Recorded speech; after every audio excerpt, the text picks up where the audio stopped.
আমরা প্রবন্ধক দিয়ে মাইক নিয়ে এসেছি, আস্তেই বাজাবো, জোর জোর বাজাবো না, আর এমন বাজাবো লিয়ার বাজাবো না, আর লিয়ার বন্ধ পেয়ে যাবে, বুঝতে পারবে।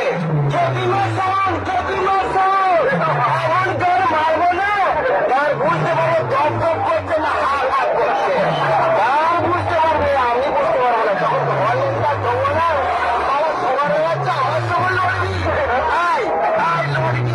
সারা ভোগগুলো তোর বউটারও তোর মুখ লিখতে পারবে না রে শালা। প্রতিবার সাউন্ড এমন সাউন্ড তার ভেঙে দেবে রে। বন্ধক দিয়ে নিয়ে এসছি, একটা করে দিয়েছে, আর দুটো বন্ধ আছে। এখন আবার সামনে বছর 3 বছর নিয়ে আসবো। আমরা বউ বন্ধক দিয়ে মাইক নিয়ে এসেছি, আস্তেই বাজাবো, জোর জোর বাজাবো না, আর এমন বাজাবো লিয়ার বাজাবো না, আর লিয়ার বন্ধ পেয়ে যাবে, আমাদের বুঝতে পারবে। এমন কার মারবো না, তার বুঝতে পারবো দপ দপ করছে না হাত হাত